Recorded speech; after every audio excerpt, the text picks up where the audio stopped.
Mainit na balita mula sa The Hague. Isang kilalang Israeli lawyer ang ngayon ay nasa panig ni dating Pangulong Rodrigo Duterte sa kanyang nalalapit na paglilitis sa International Criminal Court kaugnay ng kasong Crimes Against Humanity.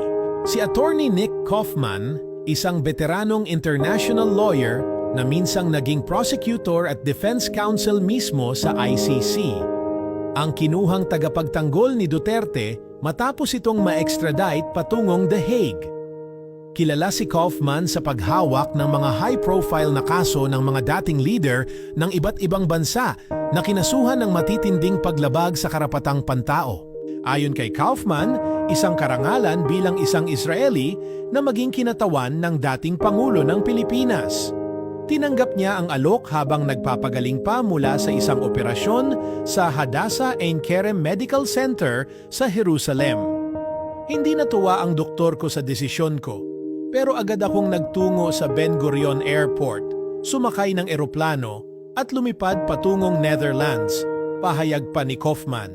Ayon sa abogado, pinagtatalunan nila ngayon ang usapin ng jurisdiksyon ng ICC sa kaso ni Duterte, lalo't umatras na ang Pilipinas sa Rome Statute noong 2018. Isang malaking legal na katanungan ito. Dapat malinaw kung may karapatan pa bang litisin ng ICC ang isang pinuno ng bansang hindi na miyembro ng korte, ani Kaufman. Halos araw-araw na raw nitong nakaraang linggo ay nakikipagpulong si Kaufman kay Duterte sa United Nations Detention Center sa The Hague. Sa mga unang pagharap sa international media, hayagang sinabi ni Kaufman na may halong politika ang mabilisang pag-aresto at paglipad kay Duterte patungong Europa.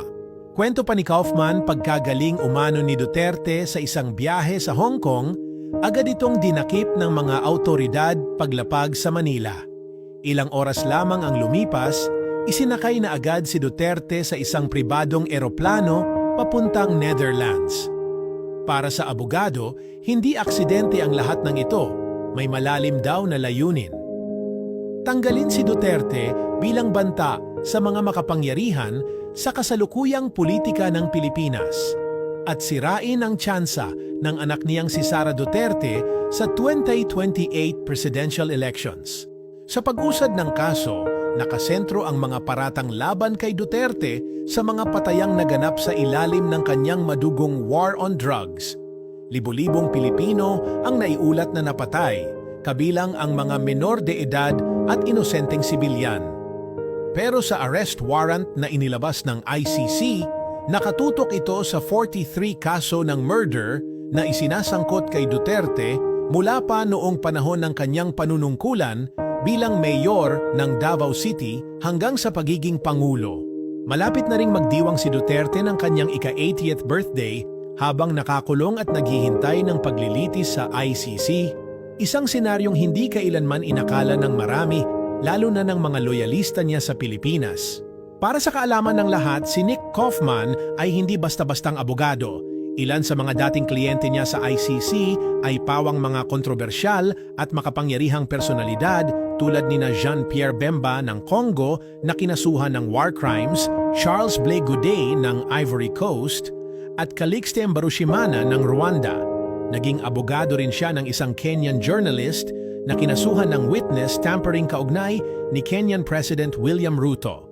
Sa panayam kay Kaufman ng Winet, pinayuhan pa nitong maging maingat ang mga sundalong Israeli na bumibiyahe sa ibang bansa kung may banta ng pag-aresto laban sa kanila, isang patunay kung gaano kaseryoso ang mga ganitong kaso sa international level. Ngayon, nakatutok ang buong mundo sa kasong ito. Magiging test case nga kaya si Duterte sa kakayahan ng ICC na papanagutin ang isang dating Pangulo kahit pa hindi na miyembro ang kanyang bansa sa korte? At paano kaya babalansihin ni Kaufman ang legal at politikal na dimensyon ng kasong ito? Sa panahong sabik ang marami na makitang humarap sa hustisya ang dating Pangulo ng Pilipinas, ang kasaysayan, kasalukuyan, ng isinusulat sa The Hague.